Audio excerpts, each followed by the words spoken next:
exclusively on ESPN Plus. UFC 313, Saturday. Reigning light heavyweight champion Alex Pereira defends his title against number one contender Magomed Ankalaev, and an explosive lightweight bout between Justin Gaethje and Rafael Pazzi. UFC 313, Saturday at 10 p.m. Eastern. Buy it on ESPNPlus.com/PPV. At T-Mobile, our critical mission is providing unparalleled 5G coverage for when connectivity is mission critical. Introducing T-Priority, America's best 5G network experience for first responders, even in times of congestion. More capacity, faster speeds, better coverage. T-Priority from T-Mobile, built for tomorrow's emergencies, ready today. Discover more at t-priority.com. For qualifying organizations on eligible rate plans, coverage not available in some areas and may be impacted by emergencies. Hello, Americans. Stand by for news.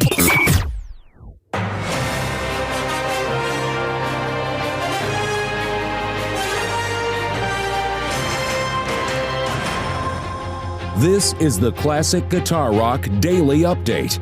All the classic rock news of the day. With your host, Jeremy Lunnan. From the Northern Command Center, beautiful Spokane, Washington, it's time for the Classic Guitar Rock Daily Update. I'm Jeremy. Thank you for being here. And second day in a row, it's a streak. Here we are. Thank you for tuning in. If you haven't been listening to Classic Guitar Rock Radio, what are you waiting for? What are you waiting for? Go to ClassicGuitarRock.com, click on that CGR radio button, and you're in sonic euphoria. Great classic guitar rock from the 60s, 70s, and 80s. I won't lie, it's mostly 70s and 80s, but we play some 60s, at least one 60s tune an hour. It's mostly 70s and 80s, but it's the classic rock you'd expect to hear, but then some extra special stuff as well. And right out of the gate, my friend Will is chiming in. Hi, Will. Of course, you all know the story. Will's not allowed to talk on the, one of my very best friends in the world, but he's not allowed to talk. He has incriminating evidence. We can't do that. Can't have that here.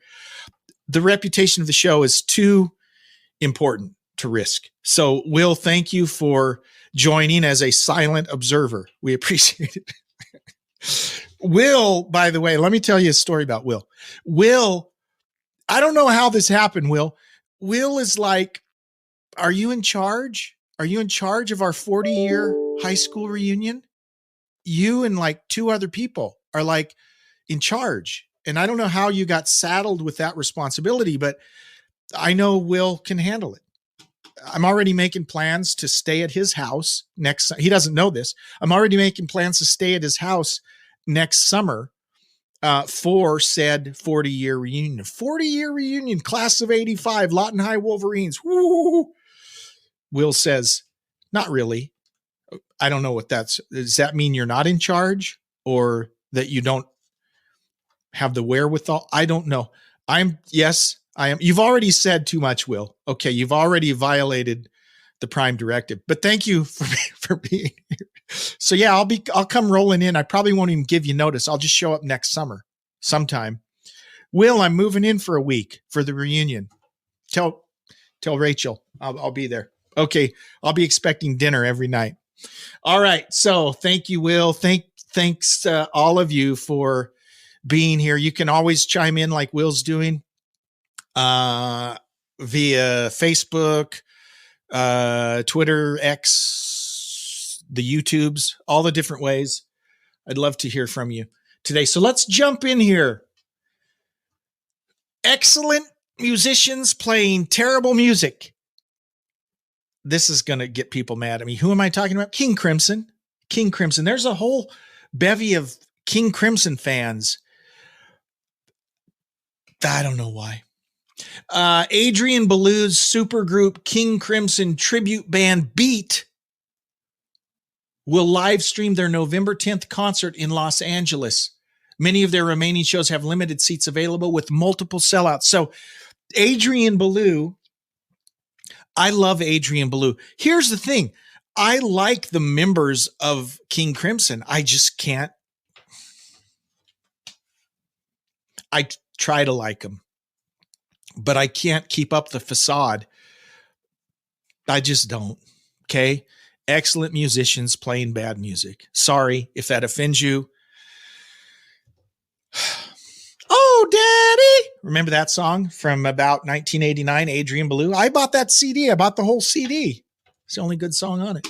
Adrian Belew's supergroup tribute band Beat. So they'll be playing the King Crimson songs from the 80s. They had the album Discipline. I think that came in 1980. It's one of the more palatable King. I want to like them, but I can't. Guys, I'm sorry if I'm letting you down. Anyways, they're doing this show. Robert Fripp, Steve Hackett. They're the guitar players that have sat down their whole career. Not a fan. If you're old and crippled, I get it. But Robert Fripp has always sat down and wore a big set of headphones like I'm doing, only bigger, with a big reel-to-reel player between him and the audience. Yeah, that's a riveting concert performance there, Robert Fripp. Robert Fripp, Steve Hackett. I'm just sorry. This has gone off the rails. The story is that there's the King Crimson tribute show featuring Adrian Belew and Steve Vai. And who else? Danny Carey of Tool, and Robert Fripp is involved. So he and his reel-to-reel player will be there. You'll be able to see the back of his reel-to-reel player while he sits down with his headphones and plays a show for you. They got this live stream thing on November 10th, so you might want to check it out. This episode is brought to you by Coffee Mate. After watching this season of the HBO's original series, The White Lotus, this is the tropical getaway I needed. One more pina colada, please. Hey, you're not on mute. Oh, I thought I was in paradise. Turns out it was my Coffee Mate. Coffee Mate pina colada and Thai iced coffee flavored creamers. Inspired by the newest season of HBO's original series, The White Lotus. For the love of coffee. Try now. Does it ever feel like you're a marketing professional just speaking into the void? Well, with LinkedIn ads, you can know you're reaching the right decision makers. You can even target buyers by job title, industry, company, seniority, skills. Wait, did I say job title yet? Get started today and see how you can avoid the void and reach the right buyers with LinkedIn ads. We'll even give you a $100 credit on your next campaign. Get started at linkedin.com/results. Terms and conditions apply. Fripp, Belew, Tony Levin, monster bass player. That's the thing. Excellent musicians playing bad music. Fripp, Belew, Levin, and drummer Bill Bruford, another just killer drummer, released a trio of King Crimson albums in the 80s, including 1981's, it's from 81, not 80, Discipline, 1982's Beat, and 1983's Three of a Perfect Pair.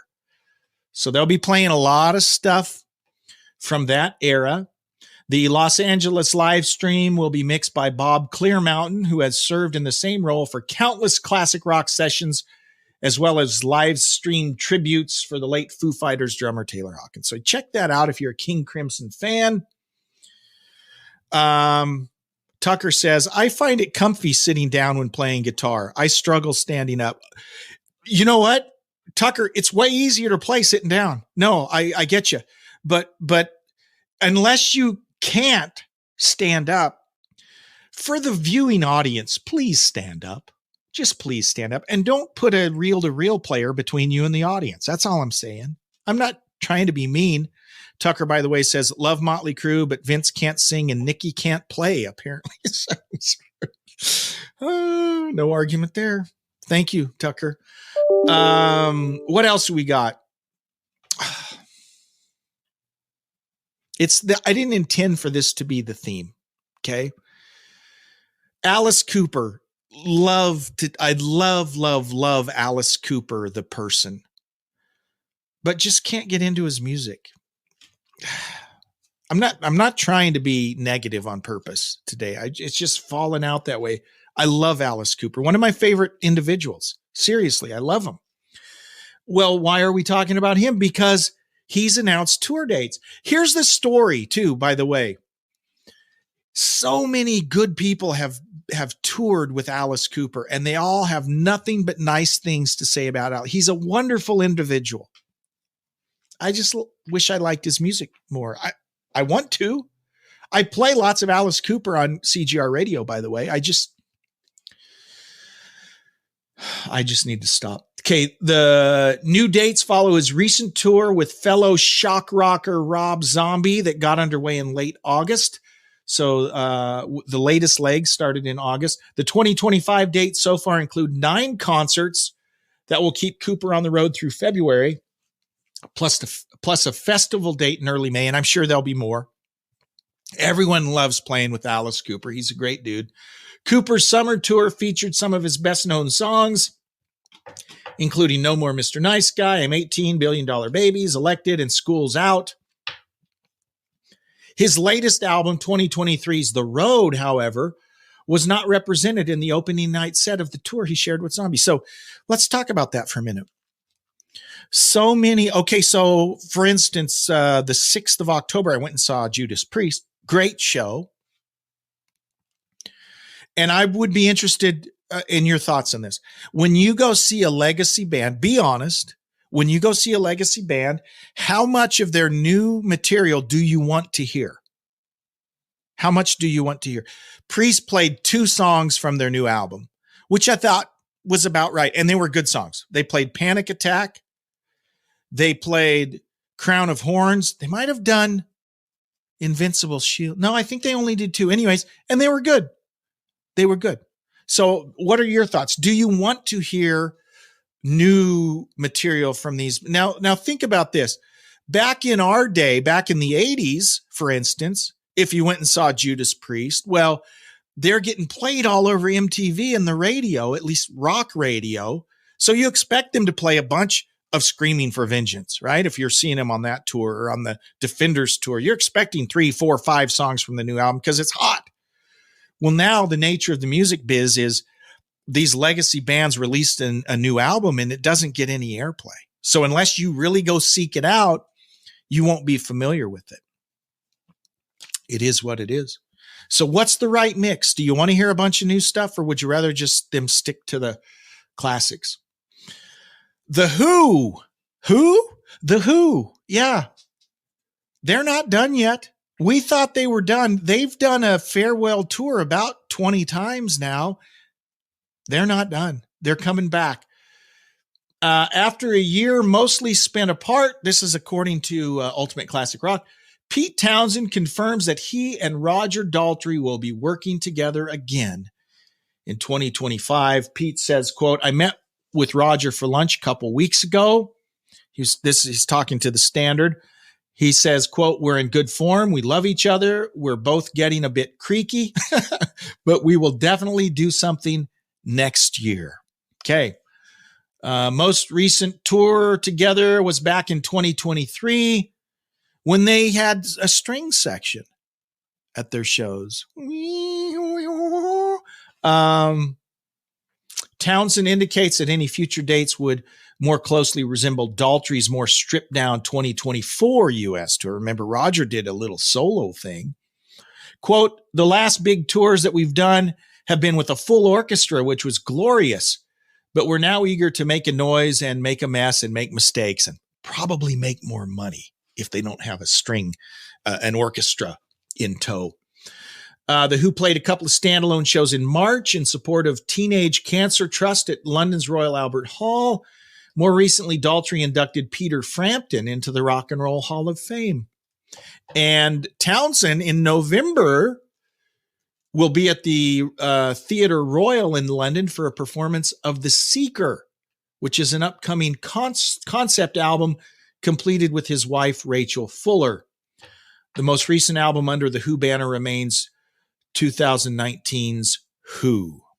So if you're a Who fan, again, guys,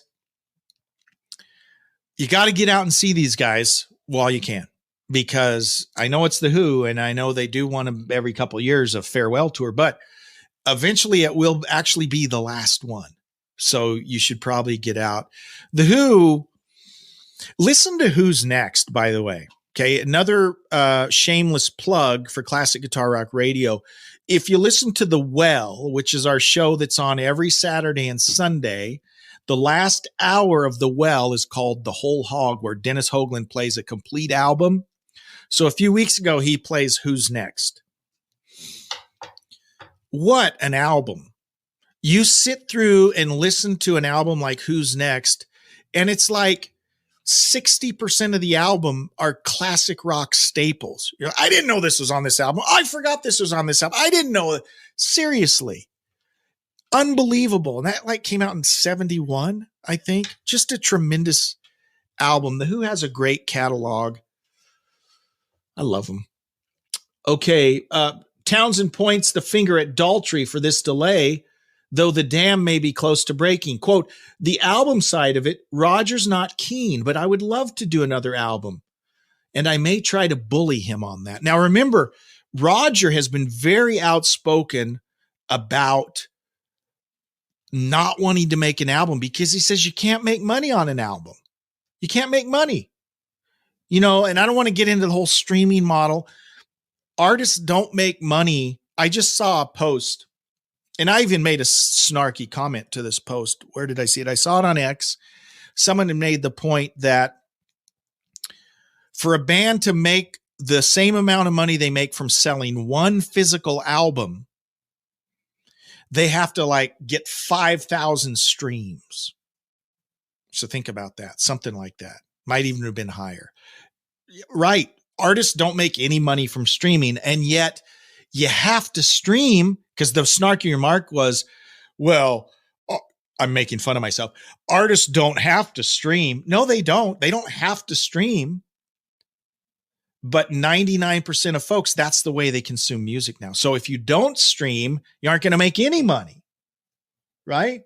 So it's kind of a rough, what do you call that? In between a rock and a hard place? That's exactly what it is for these artists. They kind of have to stream.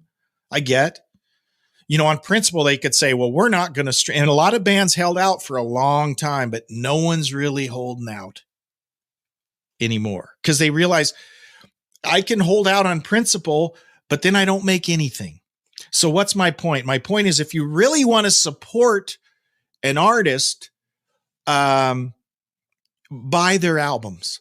Okay. Buy it. Actually buy it either as a download. Well, I don't know what they make on a download. Order it on vinyl, order a CD, because they actually make a lot more money. Just throw that out there. Even though I made a comment snarkily on the other side earlier today, I can change my mind.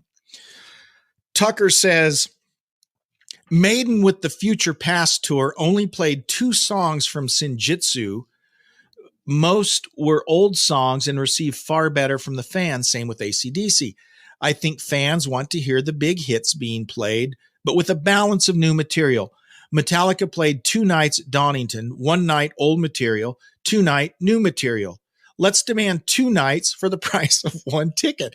I'm all for that. So Rich Hanna, host of Classic Metal Vault on CGR Radio, he recently attended the Maiden or the Metallica deal in Seattle, the 2 nights, same thing. Concerts are just getting so expensive. That's a whole nother topic. Thank you, Tucker. Now, I'm talking about this. I've floated this like a trial balloon, and so far the feedback has been good. What I want to start doing, and I've reached out to some record companies, but I haven't heard back.